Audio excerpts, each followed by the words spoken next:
श्री आदित्य कवचम्। ओम अस्य श्रीमदादित्य कवच स्तोत्र महामन्त्रस्य याज्ञवल्क्यो महर्षिः अनुष्टुप् जगतिच्छन्दसि घृणरीति बीजम् सूर्येति शक्तिः आदित्येति कीलकम् श्री सूर्य नारायण प्रीत्यर्थे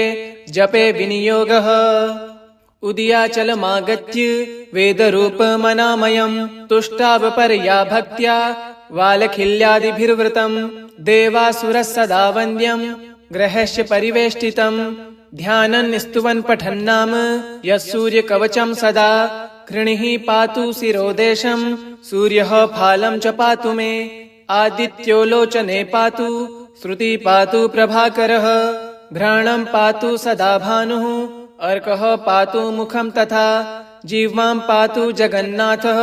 कण्ठम् पातु विभावशुः स्कन्दो ग्रहपतिः पातु भुजो पातु प्रभाकरः अहस्करः पातु हस्तो हृदयम् पातु भानुमान् मध्यम् च पातु सप्ताश्वो नाभिम् पातु नभो मणिः द्वादशात्मा कटिम् पातु सविता पातु सक्रिणी उरु पातु सुरश्रेष्ठो जानुनी पातु भास्करः जङ्गे पातु च मार्तण्डो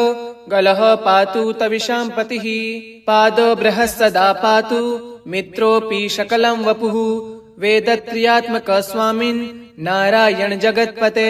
अयातयामम् तम् कच्चिद्वेत् रूपम् प्रभाकरः साक्षादेदमयो देवो रथारूढः समागतः तम् दृष्ट्वा सहसोत्थाय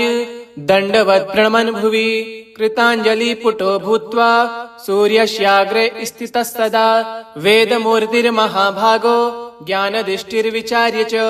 ब्रह्मणा स्थापितम् पूर्वम् यातयाम विवर्जितम्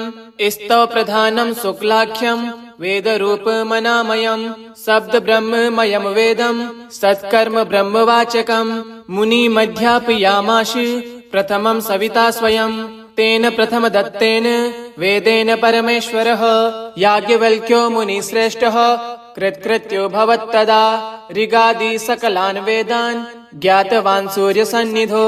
इदम् प्रोक्तम् महापुण्यम् पवित्रम् पापनाशनम् यः पठे शृणुयाद्यापि सर्वपापे प्रमुच्यते वेदार्थ ज्ञान सम्पन्नः सूर्यलोकमवाप्नुयात्। उदयाचलमागत्य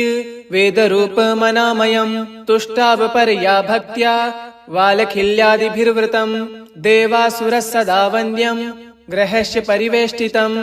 ध्यानन् स्तुवन् पठन्नाम यः सूर्यकवचम् सदा कृणिः पातु शिरोदेशम् सूर्यः फालम् च पातु मे आदित्यो लोचने पातु श्रुति पातु प्रभाकरः घ्राणम् पातु सदा भानुः अर्कः पातु मुखम् तथा जिह्वाम् पातु जगन्नाथः कण्ठम् पातु विभावशुः स्कन्दो ग्रहपतिः पातु भुजो पातु प्रभाकरः अहस्करः पातु हस्तो हृदयम् पातु भानुमान् मध्यम् च पातु सप्ताश्वो नाभिम् पातु नभो मणिः द्वादशात्मा कटिम् पातु सविता पातु सक्रिणी उरु पातु सुरश्रेष्ठो जानुनी पातु भास्करः जङ्गे पातु च मार्तण्डो गलः पातु तविषाम् पतिः पादो बृहस्सदा पातु मित्रोऽपि सकलम् वपुः वेदत्रयात्मक स्वामिन् नारायण जगत्पते अयातयामम् तम् कच्चिद्वेत् रूपम् प्रभाकरः साक्षादेदमयो देवो रथारूढः समागतः तम् दृष्ट्वा सहसोत्थाय दण्डवत् प्रणमन् भुवि कृताञ्जलिपुटो भूत्वा सूर्यस्याग्रे स्थितः सदा वेदमूर्तिर्महाभागो ज्ञानदृष्टिर्विचार्य च ब्रह्मणा स्थापितम् पूर्वम् यातयाम विवर्जितम् स्तव प्रधानम् शुक्लाख्यम् वेदरूपमनामयम् शब्द ब्रह्ममयम् वेदम् सत्कर्म ब्रह्मवाचकम् मुनिमध्यापयामाश प्रथमम् सविता स्वयम् तेन प्रथम दत्तेन वेदेन परमेश्वरः याज्ञवल्क्यो मुनिश्रेष्ठः कृत्कृत्यो भवत्तदा ऋगादि सकलान् वेदान् ज्ञातवान् सूर्यसन्निधो इदम् प्रोक्तम् महापुण्यम् पवित्रम् पापनाशनम् यः पठे शृणुयाद्यापि सर्वपापे प्रमुच्यते वेदार्थ ज्ञान सम्पन्नः सूर्यलोकमवाप्नुयात्। उदयाचलमागत्य वेदरूपमनामयम् तुष्टावपर्या भक्त्या वालखिल्यादिभिर्वृतम् देवासुरः सदा वन्द्यम् ग्रहस्य परिवेष्टितम् ध्यानन् स्तुवन् पठन्नाम यः सूर्यकवचम् सदा कृणिः पातु शिरोदेशम् सूर्यः फालम् च पातु मे आदित्यो लोचने पातु श्रुति पातु प्रभाकरः घ्राणम् पातु सदा भानुः अर्कः पातु मुखम् तथा जिह्वाम् पातु जगन्नाथः कण्ठम् पातु विभावशुः स्कन्दो ग्रहपतिः पातु भुजो पातु प्रभाकरः अहस्करः पातु हस्तो हृदयम् पातु भानुमान् मध्यम् च पातु सप्ताश्वो नाभिम् पातु नभो मणिः द्वादशात्मा कटिम् पातु सविता पातु सक्रिणी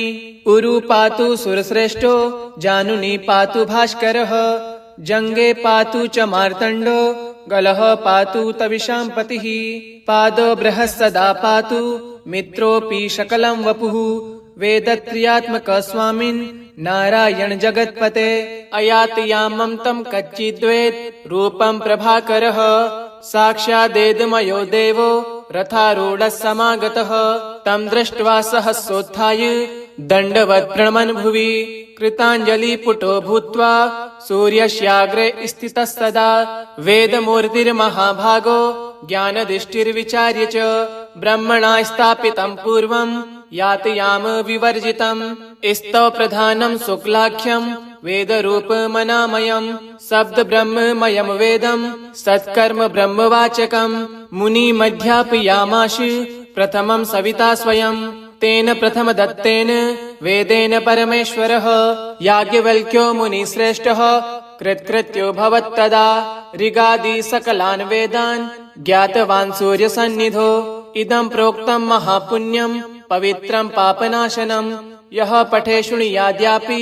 सर्वपापे प्रमुच्यते वेदार्थ ज्ञान सम्पन्नः सूर्यलोकमवाप्नुयात् उदयाचलमागत्य वेदरूपमनामयम् तुष्टावपर्या भक्त्या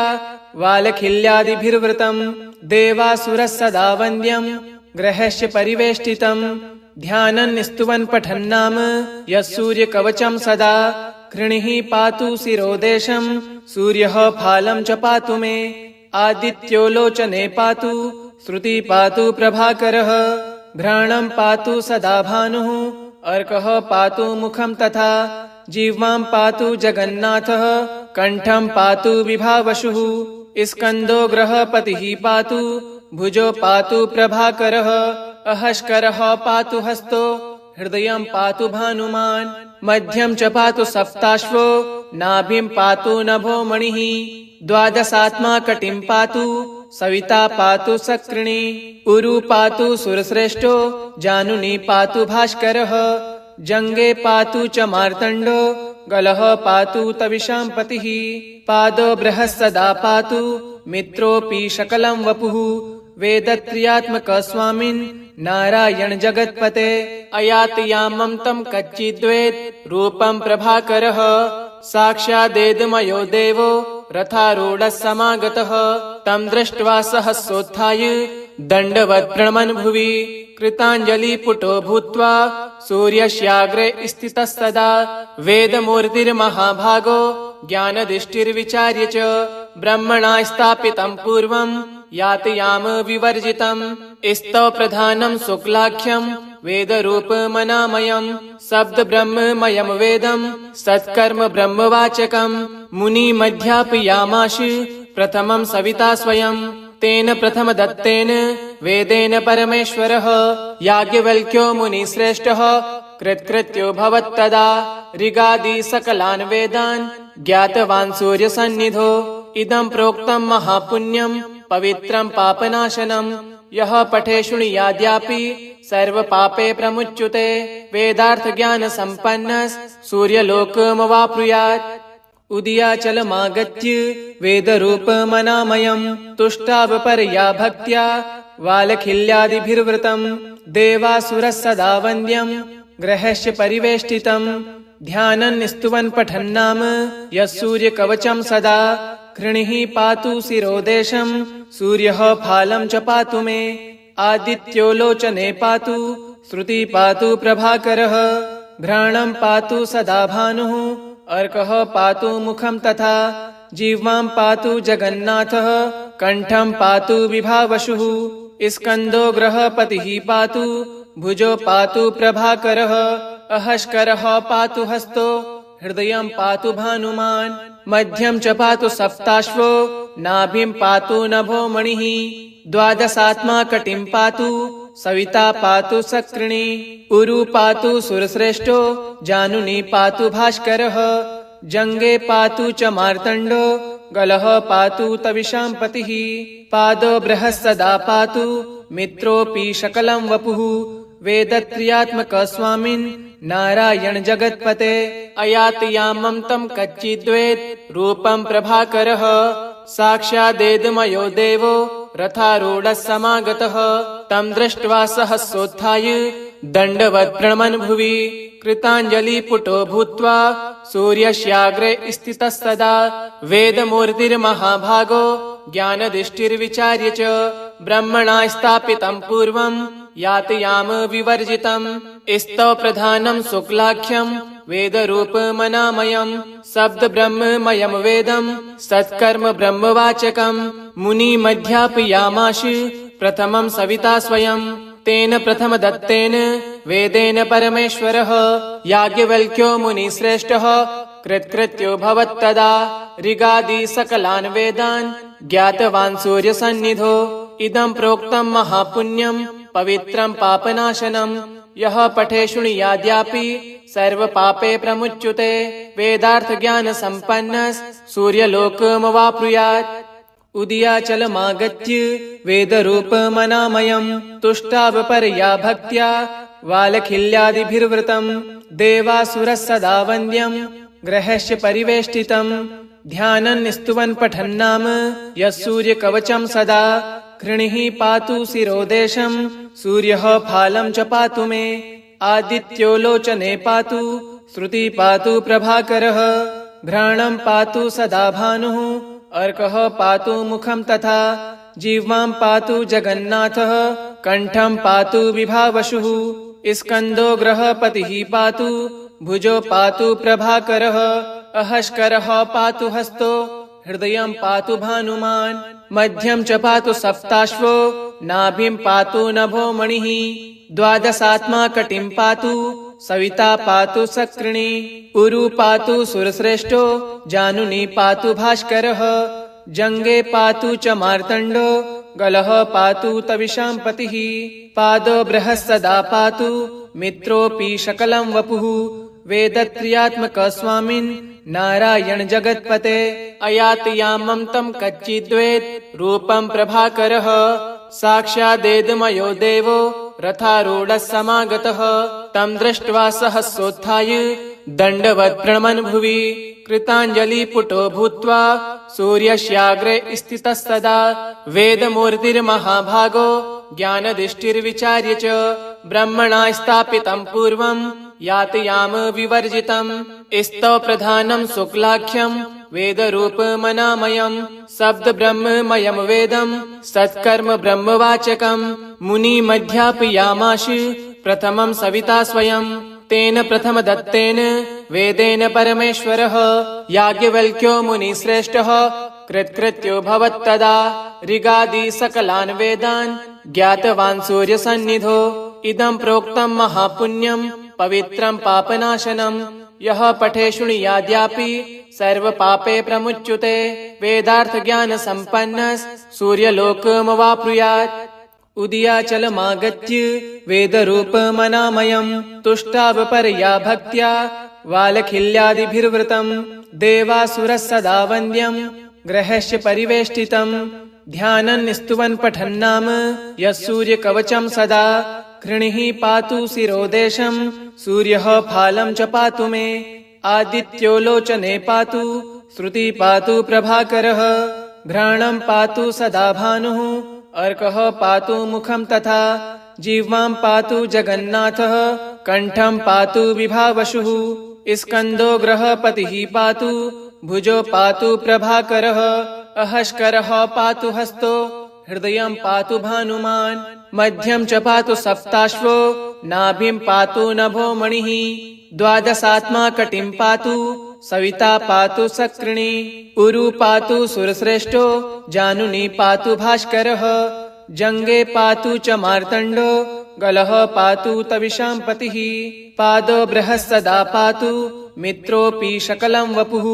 वेदत्रियात्मकः स्वामिन् नारायण जगत्पते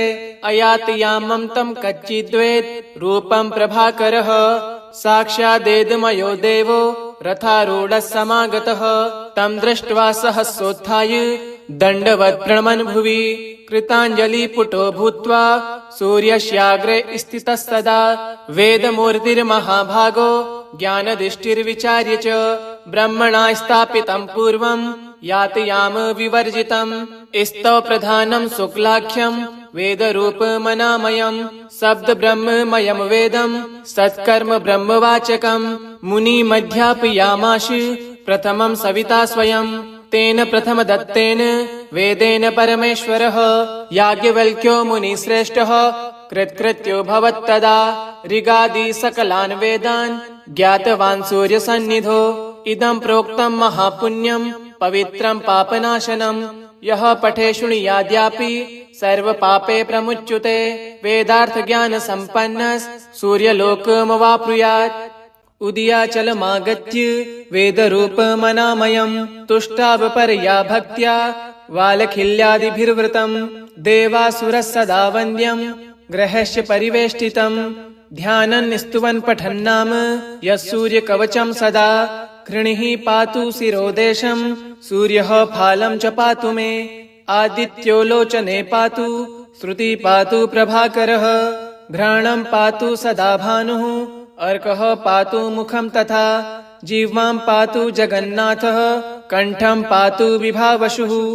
स्कन्दो ग्रहपतिः पातु भुजो पातु प्रभाकरः अहस्करः पातु हस्तो हृदयं पातु भानुमान् मध्यं च पातु सप्ताश्वो नाभिं पातु नभो मणिः द्वादशात्मा कटिं पातु सविता पातु सक्रिणी उरु पातु सुरश्रेष्ठो जानुनी पातु भास्करः जङ्गे पातु च मार्तण्डो गलः पातु तविषां पतिः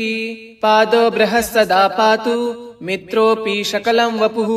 वेदत्रियात्मकः स्वामिन् नारायण जगत्पते अयाति यामं तं कच्चिद्वेद रूपं प्रभाकरः साक्षादेदमयो देवो रथारूढः समागतः तं दृष्ट्वा सहसोत्थाय दण्डवत् प्रणमन् भुवि कृताञ्जलिपुटो भूत्वा सूर्यस्याग्रे स्थितः सदा वेदमूर्तिर्महाभागो ज्ञानदृष्टिर्विचार्य च ब्रह्मणा स्थापितं पूर्वं यातयाम विवर्जितं स्तव प्रधानं शुक्लाख्यं वेदरूपमनामयं शब्द ब्रह्ममयं वेदं सत्कर्म ब्रह्मवाचकं मुनिमध्यापयामाश प्रथमं सविता स्वयं तेन प्रथम दत्तेन वेदेन परमेश्वरः याज्ञवल्क्यो मुनिश्रेष्ठः कृत्कृत्यो भवत्तदा ऋगादि सकलान् वेदान् ज्ञातवान् सूर्यसन्निधो इदं प्रोक्तं महापुण्यं पवित्रं पापनाशनं यः पठे शृणुयाद्यापि सर्वपापे प्रमुच्यते वेदार्थ ज्ञान सम्पन्नः सूर्यलोकमवाप्नुयात् उदयाचलमागत्य वेदरूपमनामयं तुष्टावपरया भक्त्या वालखिल्यादिभिर्वृतं देवासुरः सदा वन्द्यं ग्रहस्य परिवेष्टितं ध्यानं स्तुवन् पठन्नाम यः सूर्यकवचं सदा कृणिः पातु शिरोदेशं सूर्यः फालं च पातु मे आदित्यो लोचने पातु श्रुति पातु प्रभाकरः घ्राणं पातु सदा भानुः अर्कः पातु मुखं तथा जिह्वां पातु जगन्नाथः कण्ठं पातु विभावशुः स्कन्दो ग्रहपतिः पातु भुजो पातु प्रभाकरः अहस्करः पातु हस्तो हृदयं पातु भानुमान् मध्यं च पातु सप्ताश्वो नाभिं पातु नभो मणिः द्वादशात्मा कटिं पातु सविता पातु सक्रिणी उरु पातु सुरश्रेष्ठो जानुनी पातु भास्करः जङ्गे पातु च मार्तण्डो गलः पातु तविषां पतिः पादो बृहस्सदा पातु मित्रोऽपि सकलं वपुः वेदत्रयात्मक स्वामिन् नारायण जगत्पते अयाति यामं तं कच्चिद्वेत् रूपं प्रभाकरः साक्षादेदमयो देवो रथारूढः समागतः तं दृष्ट्वा सहसोत्थाय दण्डवत् प्रणमन् भुवि कृताञ्जलिपुटो भूत्वा सूर्यस्याग्रे स्थितः सदा वेदमूर्तिर्महाभागो ज्ञानदृष्टिर्विचार्य च ब्रह्मणा स्थापितं पूर्वं यातयाम विवर्जितं स्तव प्रधानं शुक्लाख्यं वेदरूपमनामयं शब्द ब्रह्ममयं वेदं सत्कर्म ब्रह्मवाचकं मुनिमध्यापयामाश प्रथमं सविता स्वयं तेन प्रथम दत्तेन वेदेन परमेश्वरः याज्ञवल्क्यो मुनिश्रेष्ठः कृत्कृत्यो भवत्तदा ऋगादि सकलान् वेदान् ज्ञातवान् सूर्यसन्निधो इदं प्रोक्तं महापुण्यं पवित्रं पापनाशनं यः पठे शृणुयाद्यापि सर्वपापे प्रमुच्यते वेदार्थ ज्ञान सम्पन्नः सूर्यलोकमवाप्नुयात् उदयाचलमागत्य वेदरूपमनामयं तुष्टावपरया भक्त्या वालखिल्यादिभिर्वृतं देवासुरः सदा वन्द्यं ग्रहस्य परिवेष्टितं ध्यानं स्तुवन् पठन्नाम यः सूर्यकवचं सदा कृणिः पातु शिरोदेशं सूर्यः फालं च पातु मे आदित्यो लोचने पातु श्रुति पातु प्रभाकरः घ्राणं पातु सदा भानुः अर्कः पातु मुखं तथा जिह्वां पातु जगन्नाथः कण्ठं पातु विभावशुः स्कन्दो ग्रहपतिः पातु भुजो पातु प्रभाकरः अहस्करः पातु हस्तो हृदयं पातु भानुमान् मध्यं च पातु सप्ताश्वो नाभिं पातु नभो मणिः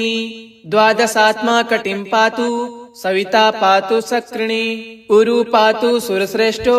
जानुनी पातु भास्करः जङ्गे पातु च मार्तण्डो गलः पातु तविषां पतिः पादो बृहस्सदा पातु मित्रोऽपि शकलं वपुः वेदत्रयात्मक स्वामिन् नारायण जगत्पते अयाति यामं तं कच्चिद्वेत् रूपं प्रभाकरः साक्षादेदमयो देवो रथारूढः समागतः तं दृष्ट्वा सहसोत्थाय दण्डवत् प्रणमन् भुवि कृताञ्जलिपुटो भूत्वा सूर्यस्याग्रे स्थितः सदा वेदमूर्तिर्महाभागो ज्ञानदृष्टिर्विचार्य च ब्रह्मणा स्थापितं पूर्वं यातयाम विवर्जितं स्तव प्रधानं शुक्लाख्यं वेदरूपमनामयं शब्द ब्रह्ममयं वेदं सत्कर्म ब्रह्मवाचकं मुनिमध्यापयामाश प्रथमं सविता स्वयं तेन प्रथम दत्तेन वेदेन परमेश्वरः याज्ञवल्क्यो मुनिश्रेष्ठः कृत्कृत्यो भवत्तदा ऋगादि सकलान् वेदान् ज्ञातवान् सूर्यसन्निधो इदं प्रोक्तं महापुण्यं पवित्रं पापनाशनं यः पठे शृणुयाद्यापि सर्वपापे प्रमुच्यते वेदार्थ ज्ञान सम्पन्नः सूर्यलोकमवाप्नुयात् इति श्री आदित्यकवचं सम्पूर्णम्।